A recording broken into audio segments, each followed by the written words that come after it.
Well, it has been on vogue for quite a bit, actually. So it's not a new topic. I think the original discipline originates in the 50s. So I think artificial intelligence has been around for quite some time. I think significant progress has been made probably over the last 6, 7 years, technically speaking. The sports sector hasn't jumped on it right away. I think in some fields, if you think about the interaction component, so you think about natural language processing, chatbots, voice assistants, and those things are finding their way into sport. I think a couple of US rights holders are experimenting. The NBA has built quite an impressive chatbot with an Israeli startup that we're also working with. I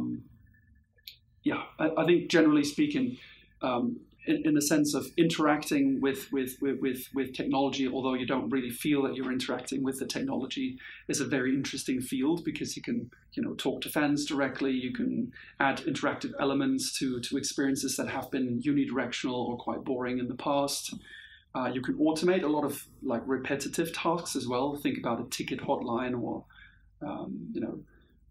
sending back the fan kit that you bought from a club and interacting with a club over that. So I think in terms of interaction, I think there's lots of advances that are quite interesting in that space.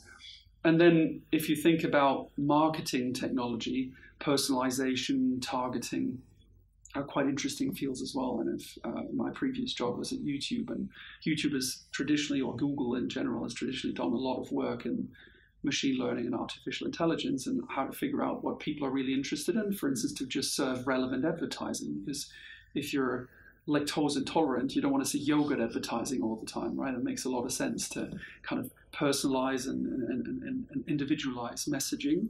And I think that's also, finding its way into sport in a sense that people are trying to understand who their fans are, trying to target their messaging, trying to target their content. So it's becoming a lot more, I think, A, interactive, and B, also more personalized.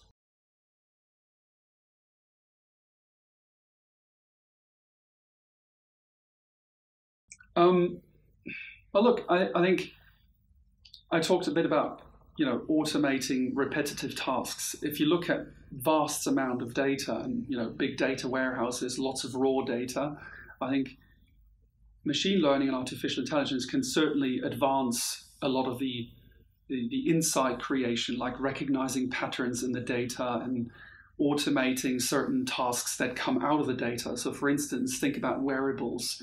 You're wearing a Fitbit or an Apple Watch, and let's say that you want to monitor your heart rate or blood sugar, whatever that device that you're wearing is able to measure.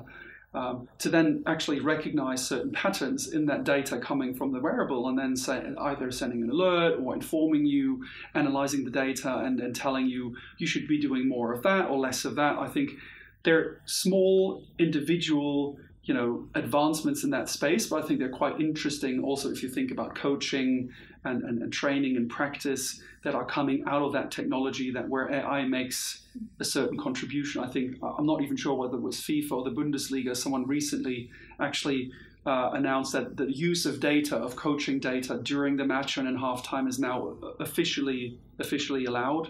I think that's quite interesting also in that regard.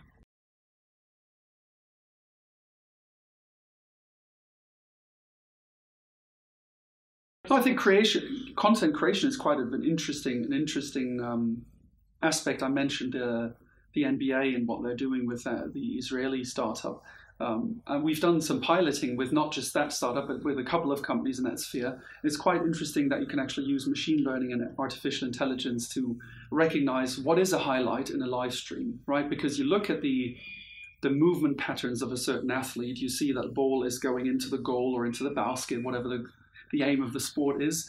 You cross the finish line. You can also analyze the audio feed, and actually artificial intelligence would then understand, the algorithm would understand that this is a highlight because there is cheering in the background, clapping. So you can automatically create highlights out of a live feed.